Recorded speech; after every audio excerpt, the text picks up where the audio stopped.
성경에 보면 아주 똑같은 상황인데 상황은 비슷한데 전혀 다른 결과가 나오는 경우들이 있어요. 예를 들면 베드로가 사도행전 2장에 베드로가 오순절날 성령 받고 유대인들을 향하여 거기에 모인 사람들을 향하여 죄를 책망하며 회개하라고 외칠 때 그들이 마음에 찔렸다 그랬어요. 마음에 찔려. 그래서 마음에 찔린 결과 형제들아 우리가 어찌할꼬 하고 회개하고 세례를 받으라. 그러니까 그날 3,000명이나 세례받고 예수님을 믿었습니다.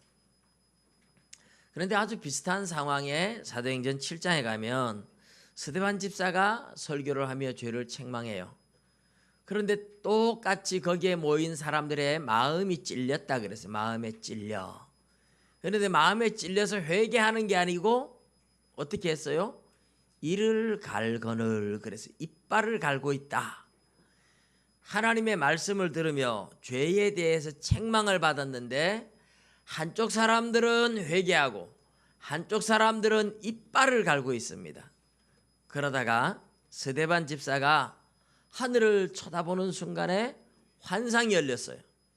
보라, 보좌 우편에 인자가 예수님이 서 계신 것을 보더라. 환상이 열려서 예수님이 하나님 보좌 우편에 있는 것을 보는 순간에 스데반은 감격해서 봐라, 하나님 보좌 우편에 예수님이 서 계시다.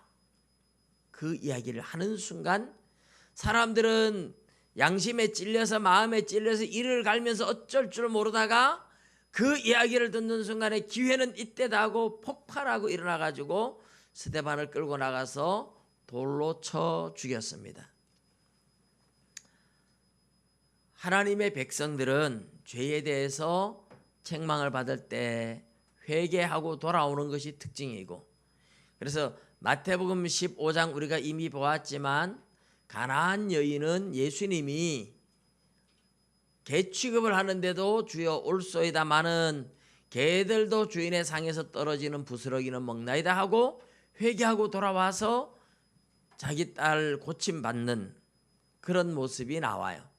그런데 같은 15장에도 보면 예수님의 설교 가운데에 바리새인들을 향하여 외식한다고 너희들의 겉은 깨끗하지만 속에는 탐욕으로 가득 차 있다고 책망을 할 때 이 바리새인들은 소수지만 예수님의 설교에 화가 났어요. 삐쳤어요. 토라졌어요. 그래가지고 예수님을 떠나가 버렸습니다. 그때 예수님의 제자들이 예수님께 아뢰기를 주님 말씀이 너무 심해가지고 바리새인들에게 걸림이 되신 줄 아시나이까? 바리새인들을 실족하게 바리새인들이 주님 말씀에 삐져서 가버렸습니다. 아십니까? 이렇게 물었어요. 예수님 뭐라고 얘기하세요? 가만히 내버려 둬라. 내 하늘아버지 천부께서 심으시지 않은 것마다 뽑힐 것이니, 하나님이 택한 백성이 아니면 교회 다니다가 이런 소리 저런 소리 조금만 기분 나쁜 소리 들으면 그걸 핑계 삼아 예수님을 떠나고 교회를 떠나고 심지어 돌을 들고 스데반을 죽이고, 이게 불택자들의 모습이고, 택한 백성들은 어떻게 해요? 조금만 기분 나쁘면 삐져서 떠나는 사람들하고 정반대로 개 취급을 하는데도 주님 앞에 나와서 주님 맞습니다, 옳습니다, 그렇지만 부스러기 은혜라도 나에게 주십시오 하는 낮아지는 자세를 가진 것이 하나님이 선택한 백성들이다 하는 이야기를 합니다. 자, 이렇게 하나님의 말씀을 들을 때에 여러분, 하나님의 말씀이 우리에게 어떨 때는 굉장한 위로의 말씀이잖아요. 어떨 때는 굉장한 위로의 말씀이 올 때도 있지만 어떨 때는 아주 무서운 책망의 말씀도 올 수가 있어요. 성경은 하나님의 말씀을 차례대로 우리가 읽다 보면 위로의 말씀도 있지만 또 책망의 말씀도 있어요. 옛날에 이 유대인들의 선지자들이 하나님의 말씀으로 책망할 때에 많은 백성들이 한 말이 뭐냐 하면 책망하지 말라는 거예요. 듣기 싫은 소리 하지 말라는 거죠. 위로의 말만 해줘라. 우리도 힘든데 듣기 좋은 말만 좀 해라. 그러면서 선지자들을 쫓아내고 죽이고 했습니다. 그런데 선지자들은 공통적으로 하는 말이 뭡니까? 나는 내가 내 마음대로 하는 게 아니다는 거죠. 하나님이 하라고 하는 말씀을 전하는 거라는 겁니다. 여러분, 선지자들이 자기 말 전한 거 아니에요. 하나님이 전하라고 하는 걸 전하는 겁니다. 그러니까 말세에 바울 사도가 하는 말이 말세에 사람들이 귀가 가려워서 자기 귀에 듣기 좋은 거짓 선생들의 이야기만 듣는다 그래요. 말세에는 그런 현상들이 일어난다. 여러분, 우리가 하나님의 백성이라면 하나님이 때로는 위로의 말씀을 주실 때 위로도 받지만 때로는 심하게 책망하는 말씀을 들으면서 우리 자신을 돌아보고 회개하고 하나님 앞에 반성하고 회개하고 새롭게 고쳐 나가야 되는 것도 언제든지 있습니다. 우리 이제 야고보서 설교가 제가 오늘 오후 설교로서 야고보서를 끝내는데 오후 예배 설교는 제가 한동안 종교개혁 500주년 기념해서 우리 지금 주보에 올리고 있는 그 종교개혁 500주년 즈음에서 하는 그 내용들 여러분들이 읽고 계신 분도 있겠고 또 관심 없는 분도 있겠지만 그 내용들은 아주 함축해서 적어놓고 있어요. 그래서 제가 종교개혁에 대한 이야기들과 성경 이야기를 섞어서 그래서 종교개혁의 역사들을 오후 예배는 좀 설교를 당분간 할 생각입니다. 알아야 됩니다.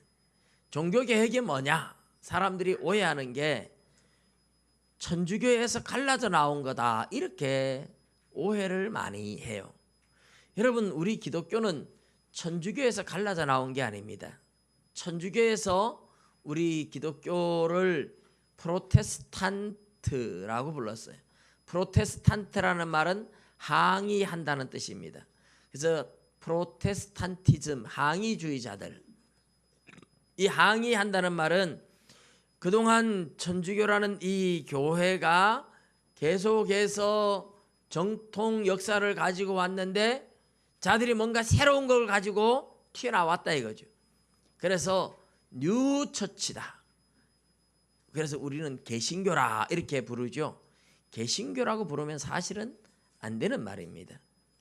개신교 이 말은 뉴처치, 뭔가 새로운 걸 가지고 왔다. 근데 우리 기독교는 새로운 게 아니에요. 베드로가 바울이 전도했던 성경에 나온 그 이야기, 그리고 초대교회의 교회의 모습, 어거스틴이 그 전통을 이어받아서 세웠던 교회의 전통을 그대로 회복하는 운동입니다. 그동안 중세교회가 곁길로 한참 나가버렸어요. 그래서 다시 원래 교회의 모습을 회복하는 거다.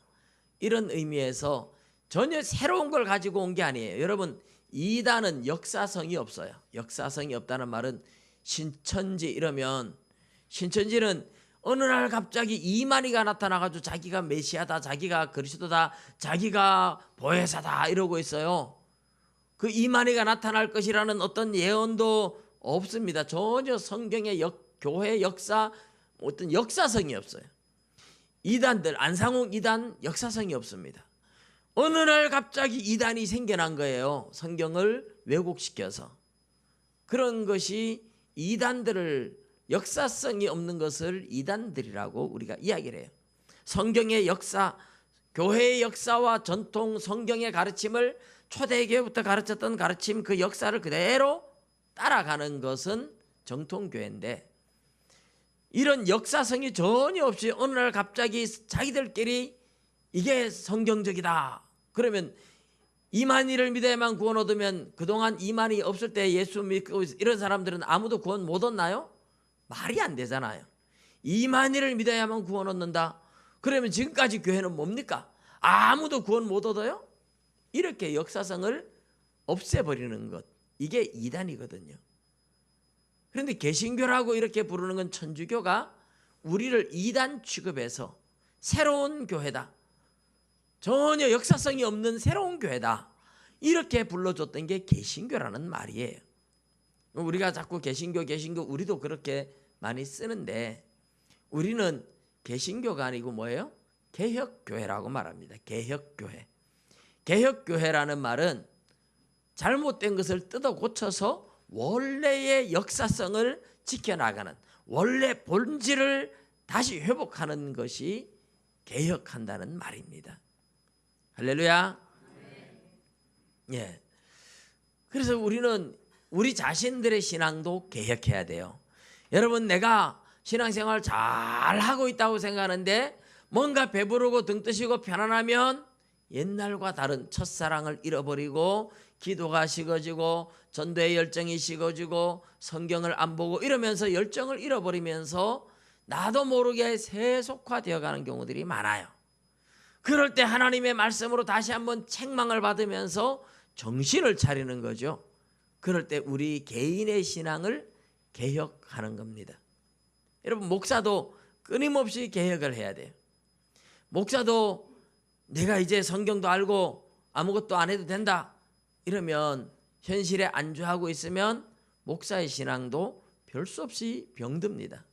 목사라는 직함이 그 신앙을 지켜주는 게 아닙니다. 부단히 책을 보고 부단히 기도하고 부단히 반성하고 해야 돼요. 저도 그래서 끊임없이 책을 읽고 끊임없이 기도하고 성경으로 돌아가려고 노력을 하는 중에 있습니다. 요즘은 책 읽는 재미에 좀 빠져들고 있는 느낌이 더 많이 듭니다. 제가 새로 보면서 이제 성경을 많이 알았다고 생각했는데 다시 책들을, 또 많은 책들을 보면서 아직까지 내가 성경을 제대로 알려면 아직 멀었다 그런 느낌이 막 들어요. 여러분, 오늘 우리가 읽은 마태복음 23장은 예수님의 좀 무서운 책망 이야기예요. 제가 서론적으로 길게 말씀을 드렸습니다마는 이 책망은 우리 성도들보다도 목사인 제가 더 많이 들어야 할, 제 자신에게 더 많이 적용시켜야 되고 목사님들이 더 많이 듣고 목사님들, 장로님들이 들어야 할 말씀입니다. 목사님들이, 장로님들이 가장 먼저 우선적으로 들어야 하는 그런 말씀입니다. 그러나 이런 것은 목회자나 교회의 지도자들이 자신들을 개혁하는 일도 되지만 우리 모든 성도들 역시 나도 이와 같은 함정에 빠지지 않을까 돌아보고 반성할 수 있는 기회가 되는 말씀드립니다. 그래서 우리의 신앙은 부단히 개혁돼야 된다. 믿습니까? 우리 신앙은 잠들지 않기 위해서 부단히 개혁돼야 됩니다. 내 자신을 돌아보고 반성하고 날마다 내 삶을 돌아보고 회개해야 되는 겁니다. 믿습니까? 예, 오늘 23장은 예수님이 그런 바리새인들, 전혀 변화되지 않고 바뀌지 않고 아무리 설교해도 바뀌지 않고 변화되지 않고 그러면서 외식하고 있는, 그래서 마태복음은요 예수님이 왕으로 오셨다는 것이 초점이긴 하지만 끊임없이 우리 예수님은 외식하는 바리새인들, 서기관들과 영적 전쟁을 치르고 있어요. 마태복음 5장에 보면, 마태복음 5장 20절에 너희 의가 서기관과 바리새인보다 더 낫지 못하면 결단코 천국에 들어가지 못하리라, 그 말씀을 하셨는데 그 바리새인과 서기관들의 외식하는 삶이 무엇인가가 6장에 가면 구제하는 것과 기도하는 것과 금식하는 걸 통해서 잘 보여줍니다. 7장에 가면 비판하는 자들의 모습을 통해서 거짓 선지자들을 통해서 잘 보여주고 있어요. 8장, 9장, 10장 계속 가면서 보면 예수님은 죄를 용서하기 위해서 이 땅에 오셨는데 이 바리새인들, 서기관들은 와가지고 예수님 참남하다 그러면서 계속해서 도전을 해오고 있었습니다. 예수님은 어린아이 같이 되라, 섬기는 자가 되라, 계속 그 얘기해요. 바리새인들은 어떻게 돼요? 계속 대접받고 섬김받고 높임을 받으려고 하고 있습니다. 여러분, 어쩌면 우리 안에 이 두 마음이 공존하지 않을까요? 우리 마음에 그래, 나도 어린아이 같이 섬기는 자가 돼야지, 이런 마음이 있을 거예요. 그죠? 그런데 또 우리의 마음에 남들이 알아주기를 바라고 대접받고 존경받게 말하는 마음도 또 있을 거예요. 없지 않을 겁니다. 우리 안에 이 두 마음이 공존해요. 그런데 우리는 어느 걸 선택해야 됩니까? 예수님을 따라가기 위해서는 세상에서 대접받고 존경받고 인정받고 높임받는 자리를 선택하는 것이 아니라 낮은 자리에서 섬기는 자가 되라고 그렇게 예수님 말씀하시는 거예요. 잔치에서 바리새인들은 뭘 좋아한다고 말씀하십니까? 잔치에서 높은 자리에 앉기를 좋아한다. 잔치 자리에 갔는데 이 앞자리 좋은 자리, 그런데 먼저 가서 탁 앉기를 좋아한다 이거죠. 여러분은 어떤 자리를 좋아하십니까? 아무래도 높은 자리가 더 좋아 보여요. 우리의 마음속에는 이 두 마음이 공존하고 있습니다. 누구의 마음속에나 공존하고 있을 겁니다. 그런데 예수님의 제자의 모습은 어떤 모습이어야 하는가? 오늘 우리에게 예수님은 너무 잘 보여주고 있어요. 바리새인들 서기관들을 향하여 주님은 오늘 아주 무섭게 책망을 하시고 진노하시는 모습이 나타납니다. 이 바리새인들 서기관들은 사람들에게 무거운 짐을 지우고 자기는 이것을 한 손가락으로도 움직이려 하지 않는다. 그들은 모든 행위를 사람에게 보이고자 그 경문의 띠를 넓게 하고 옷수를 길게 하고 잔치 윗자리 회당의 높은 자리에 앉는 거 좋아하고 사람들한테 문안 받고 칭찬 듣고 랍비 선생님 하는 소리 듣기를 좋아한다. 제가 목회자인데 제가 목사가 되어가지고 우리 성도님들이 교회에서 수고하고 봉사하고 하는 걸 보면서 나도 늘 대접받는 자리에만 있지는 않는가, 저는 그런 생각들을 많이 하면서 어쨌든 저도 우리 성도들하고 똑같이 섬기는 자리에 가려고 제 마음에는 늘 그런 마음을 가지고 있습니다. 여러분들이 볼 때는 아닌 것 같다 이러실지 모르겠지만 저도 차량 봉사도 열심히 하기도 하고 주중에 전도하러 나갈 때도 저도 같이 시간만 되면 이제 같이 나갑니다. 요새는 어깨에 띠를 두르고 무지개교회 띠를 두르고 마을에 가서 전도를 하는데 지난주에는 지경을 넓혀서 저 밑에까지 화신문구까지 가면서 이 마을을 다 한번 전도를 해봤어요. 화신문구에 세 사람이 전도를 하러 갔는데 우리가 단골 손님이잖아요.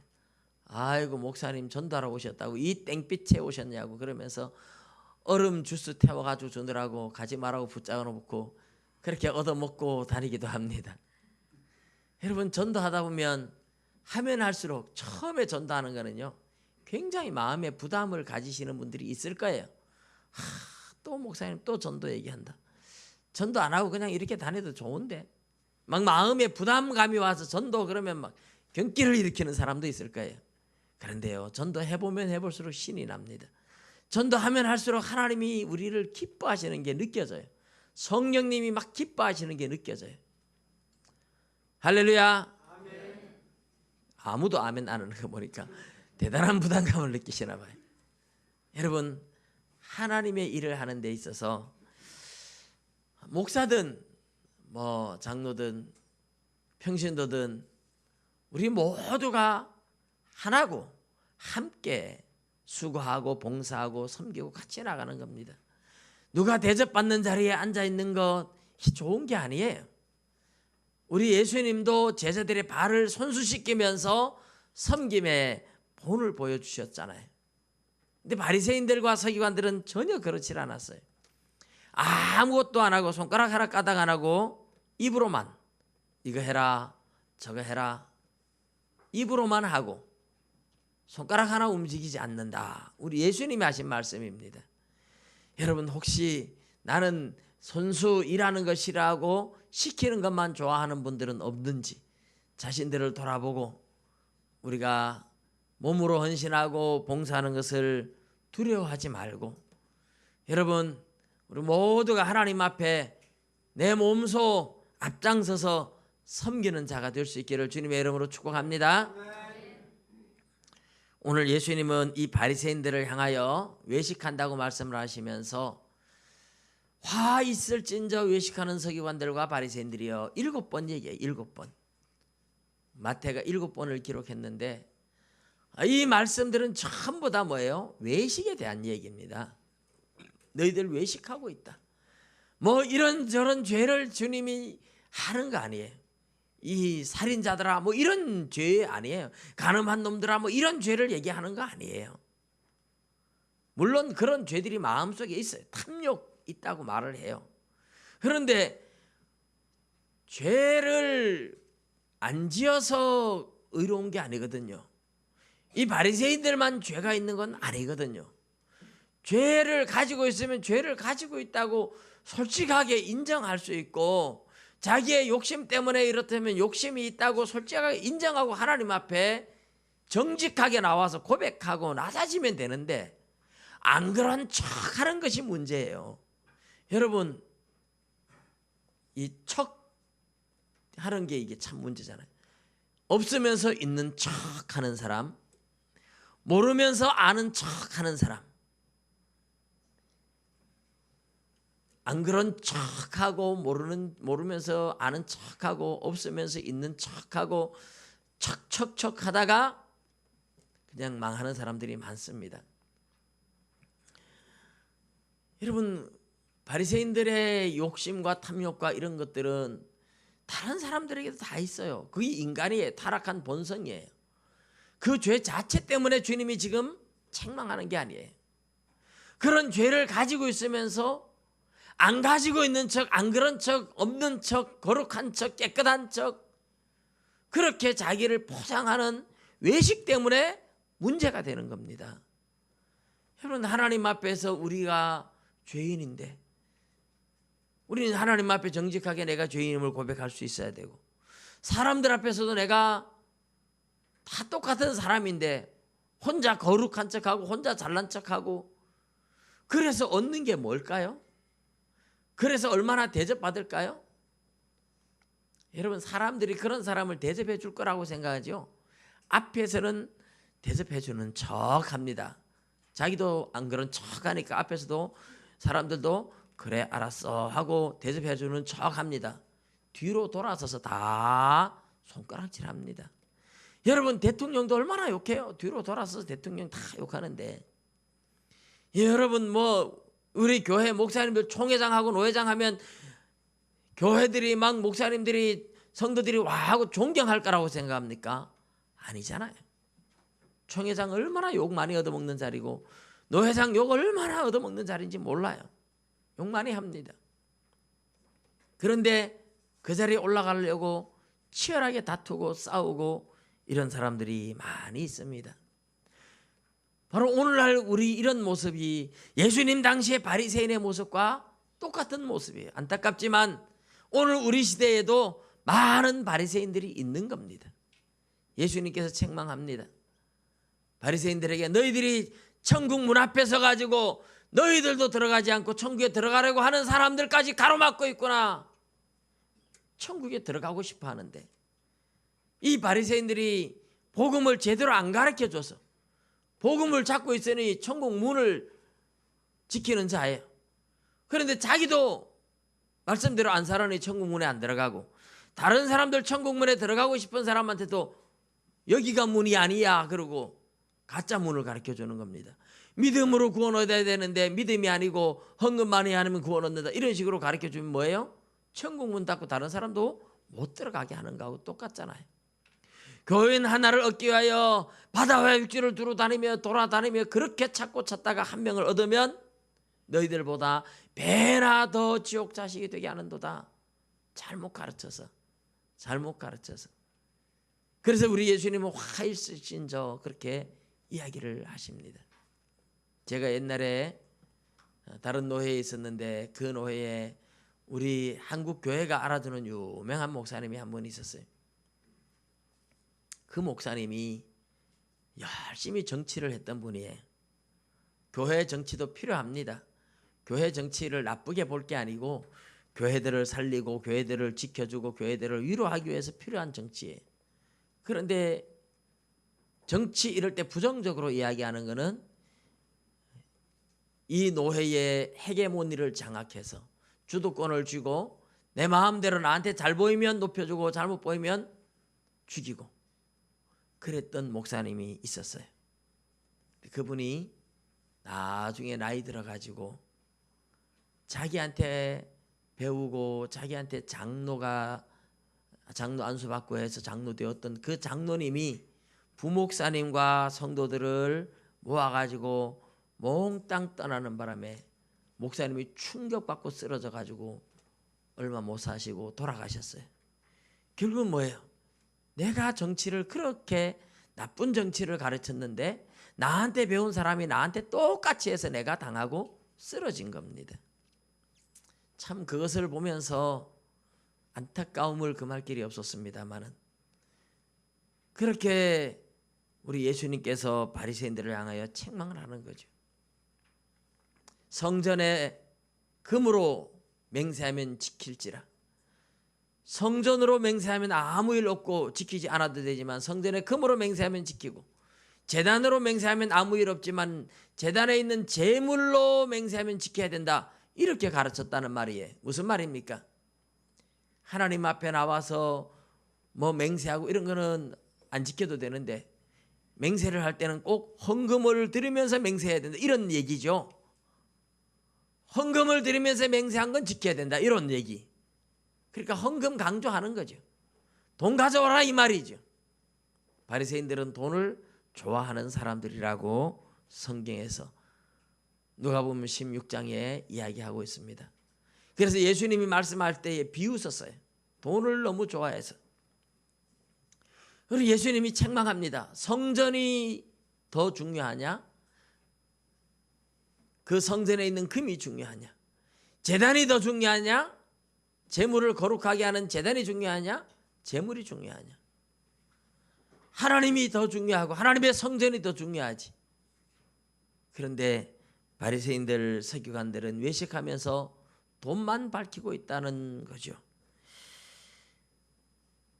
바리새인들과 서기관들이 주님 앞에 또 책망을 받은 것은 너희가 박하와 회향과 근처의 11조는 드리지만 율법에 더 중한 의와 인과 신은 버렸도다. 거룩하게 살아야 되는 것, 긍휼을 베풀어야 되는 것, 믿음을 지켜야 되는 것, 다른 사람을 불쌍히 여기고 믿음으로 살고 순결하게 거룩하게 살아야 되고 이런 율법의 정신은 내팽개치고 형식만 지키고 있다. 여러분 예배드리고 형식만 지키고 내가 하나님의 말씀대로 살지 않는다면 하나님 앞에 무슨 의미가 있겠습니까? 그래서 바리새인들의 모습을 우리 예수님이 아주 심하게 책망하세요.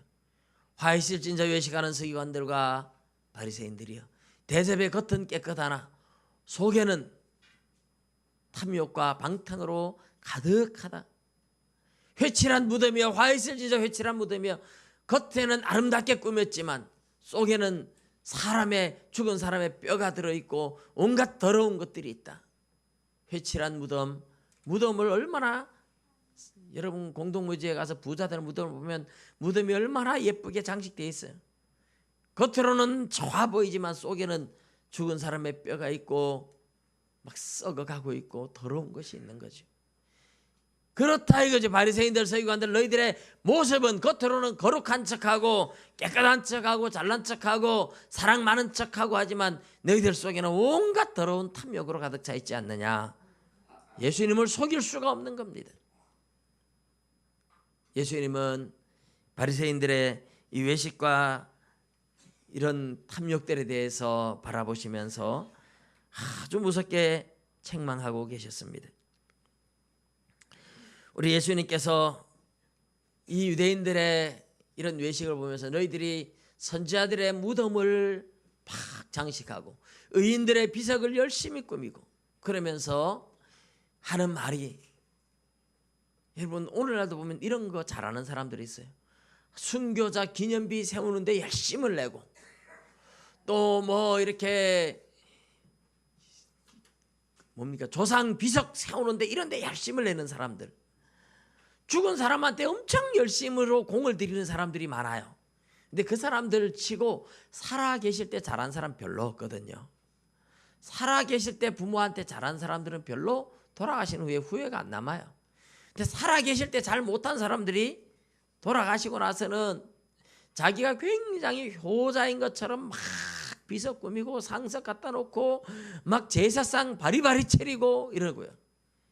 자기 신앙은 순교자의 신앙이 되지 않으면서 막 순교자들의 이런 막 그걸 막 열심히 들춰내고, 그래서 자기도 마치 순교자 신앙으로 아름다운 것처럼 그렇게 하는 사람들이 있습니다. 여러분 오늘 우리가 신앙생활하면서 우리가 하나님 앞에 어떻게 사느냐 하는 게 중요하죠. 다른 사람들을 막 영웅 만들면서 나도 거기에 붙어서 좀 이렇게 영웅 대접받고 싶은 사람들 많잖아요. 우리 지난번에 선거운동 할 때 보면 나는 친박이다, 내가 진짜 친박이다, 그래가지고 막 박근혜 대통령 그 관저까지 막 찾아가가지고 막 밤을 새우면서 그러면서 자기 얼굴 한 번 더 내려고 하고, 그러면서 대통령 선거까지 나온 대구의 모 국회의원이 있었어요. 박근혜 대통령이 아프다고 하니까는 올라간 사람 아무도 없다, 나밖에 없다 이러면서 자기의 실력으로 자기가 대통령 되려고 나오고 자기의 정책으로 대통령 되려고 나와야 되는데 다 기울어져 가는 박근혜 대통령, 이미 막 재판에서 죄인으로 판결나는 그런 대통령, 거기에 대한 사람들의 지지가 있다고 그 사람 힘입어서 그 사람 이름을 핑계대서 내가 대통령이 된다, 그런 사람 대통령 되면 큰일 납니다. 자기는 아무도 없잖아요. 남의 이름 이용해서 대통령이 돼가지고 뭘 하겠어요. 자기 실력은 어디 있어요. 여러분 하나님의 율법을 가지고 큰 소리 치지만 자기가 거룩하게 살지 못하고 바르게 살지 못하고, 선지자들 살아있을 때 우리가 선지자들을 죽일 때 그때 우리가 만일에 조상 때 있었더라면 우리는 선지자들 죽이는데 참여하지 않았을 텐데 막 이러면서 큰 소리 치지만, 우리 예수님은 너희들이 선지자를 죽인 그 사람들의 후손임을 스스로 증명하고 있구나 이러면서 책망을 하십니다. 여러분 바리새인들 서기관들의 이 죄들을 예수님이 쭉 이야기하셨지만, 죄가 결국은 예수님이 책망하는 것은 진짜 그들의 죄를 책망한 게 아니에요. 너희들 속에 탐욕이 가득하거나, 너희들 속에 욕망이 가득하거나, 너희들이 음란하거나, 너희들이 도질하는구나, 너희들이 돈에 대한 탐욕이 많거나, 이런 거 책망한 거 아니에요. 그런 거 가지고 있으면서 안 그런 척하고 있는 거에 대해서 예수님이 책망하시는 거잖아요. 여러분 하나님은 우리가 죄를 지어도 우리 죄 때문에 책망하시는 분이 아니에요. 하나님 앞에 우리 죄를 회개하면 하나님은 10번이든 100번이든 용서하시는 좋으신 하나님입니다. 믿으시기 바랍니다. 우리 하나님 앞에 진실되게 회개만 하면 하나님은 언제든지 용서해 주시는 분이에요. 문제는 죄를 짓고도 죄가 없는 척하고 죄를 안 지은 척하고 거룩한 척하고, 그게 문제죠. 외식에 대해서 우리 예수님이 책망하는 것은 바로 이런 외식에 대한 책망이었습니다. 하나님 앞에서 우리가 정직해야 됩니다. 사람들 앞에서도 정직해야 됩니다.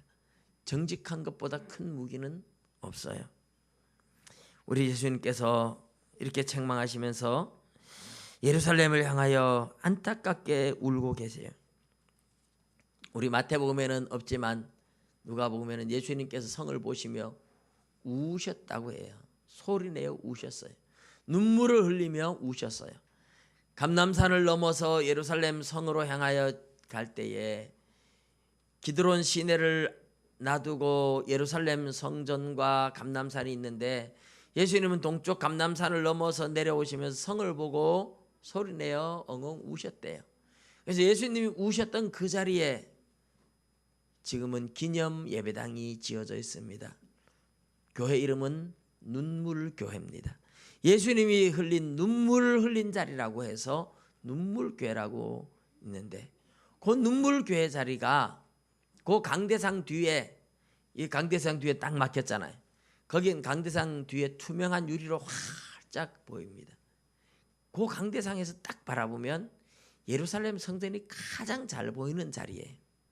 예수님이 예루살렘으로 가면서 감람산을 넘어가시면서 가장 잘 보이는 바로 그 자리에서 소리에 우시면서 예루살렘을 보고 우시면서 이야기했다는 거죠.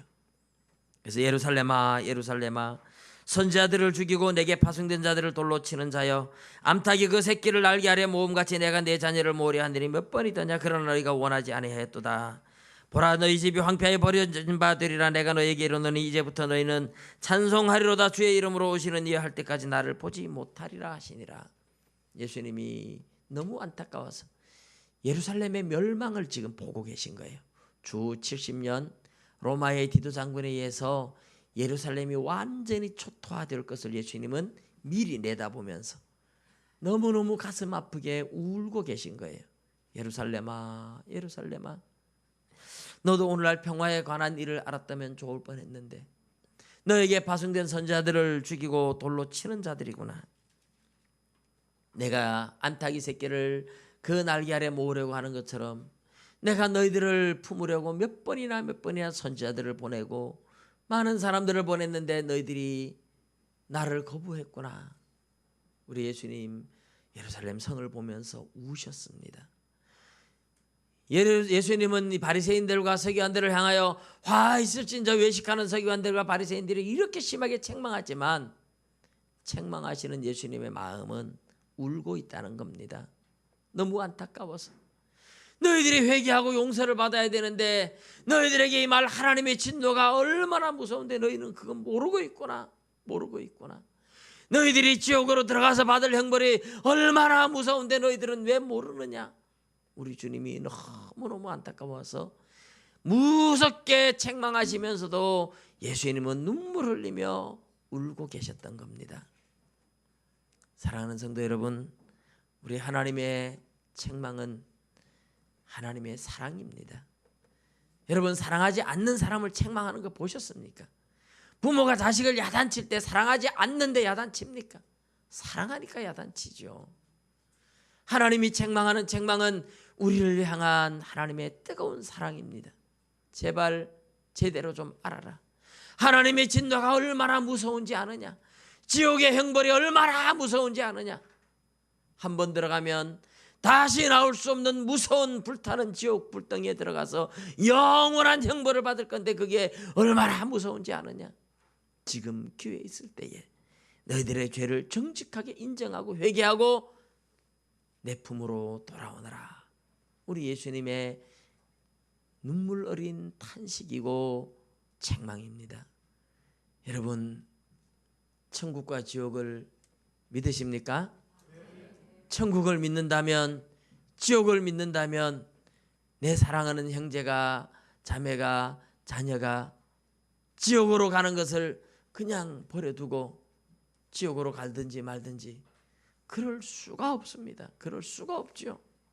너무 안타까워서 하나님, 저 자식이 예수 믿고 천국 가야 되는데, 여러분, 그게 눈물로 기도가 나오지 않는 게 비정상입니다. 그렇게 안 나온다면 내가 천국 지옥을 안 믿는 거예요. 천국 지옥이 믿어지는데 그걸 아는데 지옥 가는 걸 보면서 내버려 둘 수 없잖아요.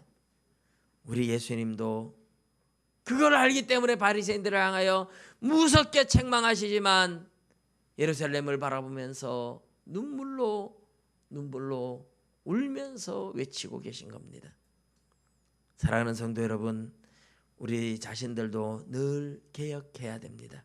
주님의 말씀을 통해서 우리의 죄를 책망받는다고 생각되면, 양심에 조금이라도 꺼리낌이 있다고 생각하면 하나님 앞에 정직하게 내어놓고 회개해야 돼요.